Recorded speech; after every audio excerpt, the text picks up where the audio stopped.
Hi everyone, welcome to week 2 of virtual school. Hopefully you had a chance to watch my instructional video I posted about the Roman Empire.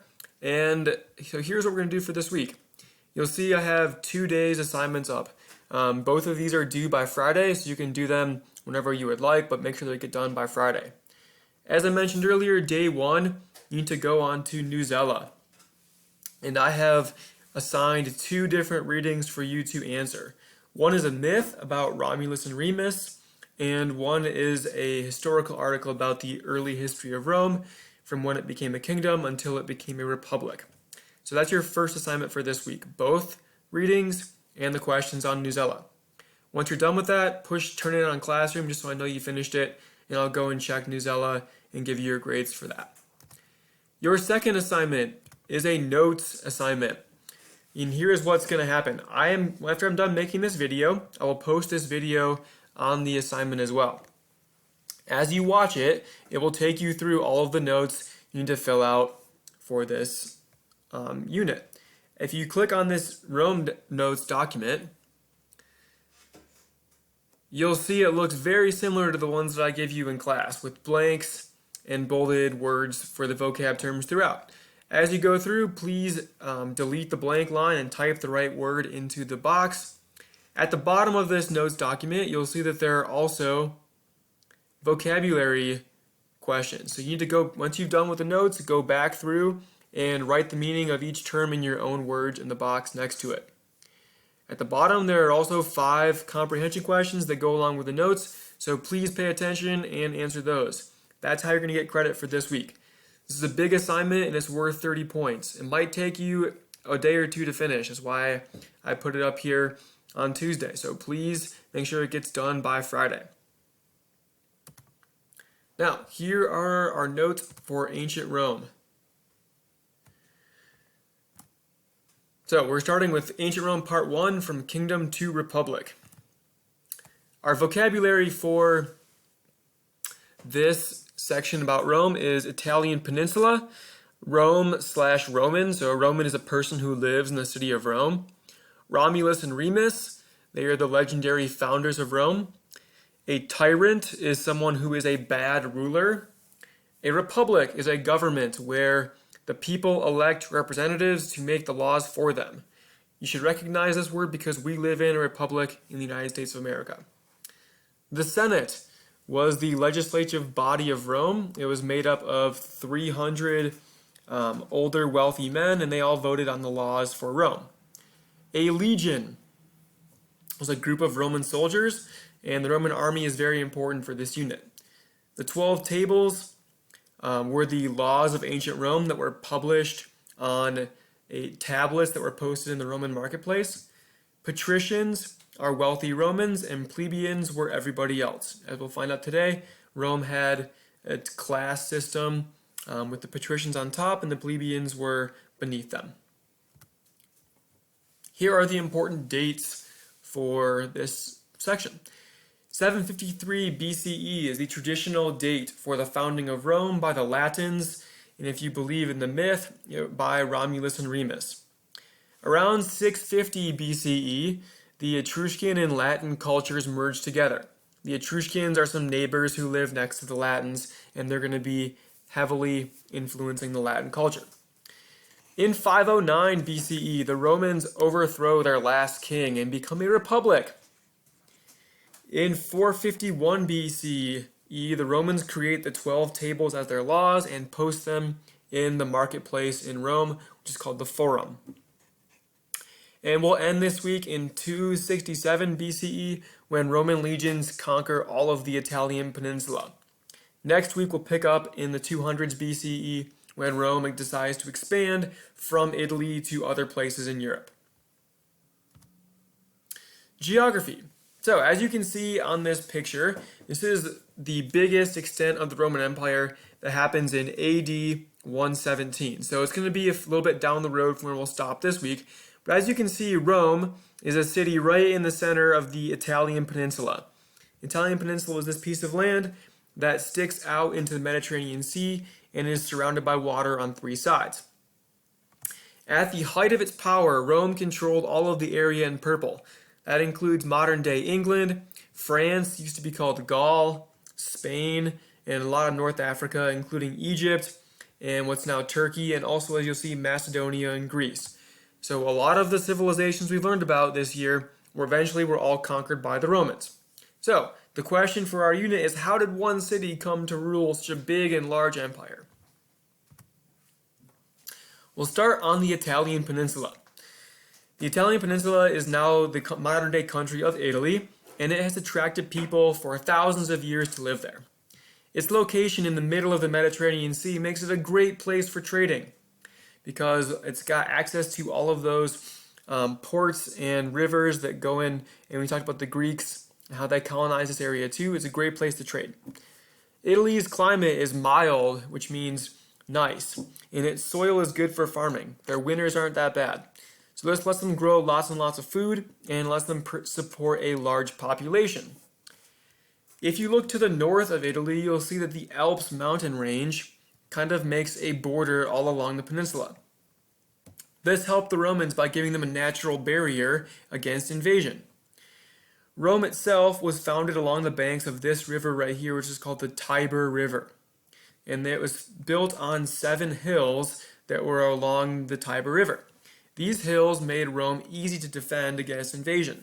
So the geography of this area sets Rome up to be a powerful and important city in its area. So how did Rome start?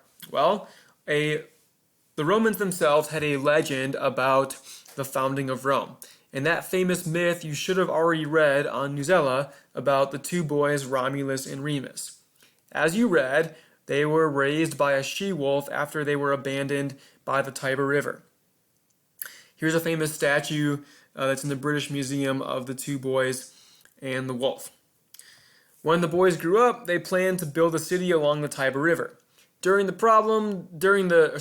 construction of the city, they had a problem about how to build one of the walls, and this problem got so big that they got angry and started fighting. During this fight, Romulus kills his brother Remus, therefore becoming the first king of Rome, and the city is named after him. So Rome comes from the name Romulus. Again, this is a myth told about the origins of Rome, but it's an interesting story for how they start. Historians believe that Rome was the area was first settled between 2000 and 1000 BCE by people called the Latins. The Latins are a group of people who speak the language Latin, and Latin will be the language of the Roman Empire. You probably know from your English class that we have a lot of words in our language that have been influenced by Latin. We call those Latin roots. So the people who spoke that original language, Latin, have influenced for thousands of years the words that people have used throughout Europe, including English.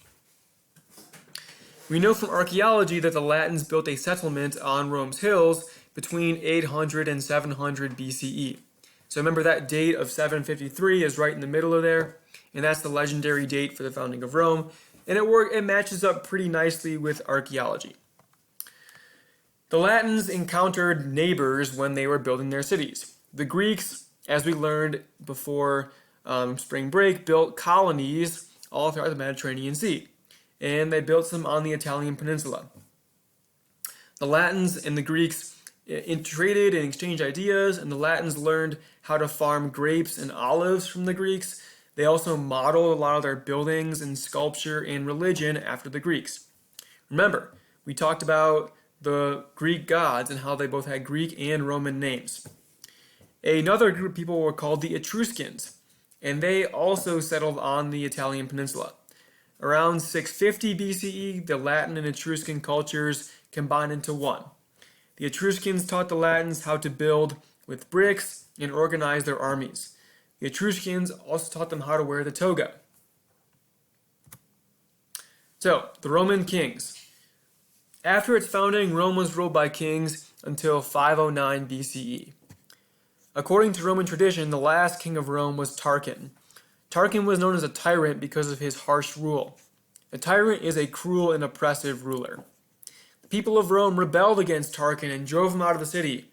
And instead of choosing a new king, they created a new form of government called a res publica, or a republic. A republic is a form of government where citizens elect their leaders. We have a republic in the United States today because people like myself, citizens, vote for who they would like to make their own laws in Washington, D.C. The United States government is modeled after the Roman government. The Roman Republic. Like the Greeks, the Roman men were considered citizens. So here's an idea that you can see was taken from the Greeks by the Romans. Citizens in Rome could vote. They were also, that would be a right of citizenship. They also had responsibilities to serve in the army and to pay taxes. So you had the right to vote, but the responsibility to serve in the army and pay taxes. However, not all citizens were equal. There were two different classes of citizens. The ruling class were called the patricians. These were Rome's wealthiest land-owning families. There's a small group of them. Only patricians could be elected to the Senate. The Senate was a legislative body made up of 300 patricians who were elected for life. The senators met and made the laws of Rome by voting in their republican system. Every year, 2 patricians were chosen as consuls. Consuls led Rome's army, so they were like the top generals. And so you could be elected for 1-year term, kind of like how our president is elected for 4 years and is the commander-in-chief. So similar there. The other group of people were called the plebeians. This is everybody else. They are not as wealthy as patricians. Some were poor, but others were small farmers or artisans. Plebeians were not allowed to serve in the Senate. However, they revolted in 494 BCE, and then after the revolt, they were given the ability to serve as a tribune. A tribune could veto laws made by the Senate, which means they could cancel them out, and they had some influence, but they couldn't make the laws themselves. The 12 tables contained all the laws of Rome and were displayed in Rome's marketplace. Roman judges had to refer to the 12 tables to ensure fairness when they were making their rulings. Rome is famous for its motto of SPQR, which in Latin stands for Senate and the People of Rome. This was put on a lot of their buildings and also tattooed onto the arms of all of their soldiers to remind them who they were serving. That brings us to the Roman army. When Rome became a republic in 509 BCE, it was a small city. Over the next 200 years, the Romans fought and won many wars against their Etruscan and Greek neighbors. By 276 BCE, Rome controlled the entire Italian peninsula. Rome's army was the key to its success. Roman soldiers were trained very harshly, but they were also given a lot of really good equipment. During the early republic, every male citizen who owned land had to serve in the army. Roman soldiers fought with swords called a gladius and spears called a phylum. The phylum was a javelin that could be thrown, and then the gladius was a sword for close combat. Their organization was also super important. The Romans organized their soldiers into groups of 6,000 men called legions. Each legion was then split up into smaller groups of roughly 60 to 120 men called a century. And each century was controlled by a person called a centurion, and he gave the orders for his group of guys. Roman soldiers were well armed with a short sword and a spear, and we talked about that just there. Here is a short video that talks more about what it was like to live as a Roman soldier. It explains the benefits of being a soldier and why you would want to fight for Rome. It also talks more about why their armies were so successful. So our last point here. In 267 BCE, Rome controls all of the Italian peninsula in red. When Rome conquered a people, they treated them fairly. Other Latins were allowed to become citizens. They could vote and serve in the army. And this helps keep the republic together and make it a strong empire. When you treat people fairly, they often want to stay citizens of your country. Other peoples who were not Latins became allies of Rome. Allies had to pay taxes but could still keep their own laws. This process is called Romanization, and it makes the people in the empire pretty happy with being Romans. And this is going to keep them having a powerful empire. That little purple territory below Carthage will become a problem for Rome. We'll talk about that next week. Thanks, guys.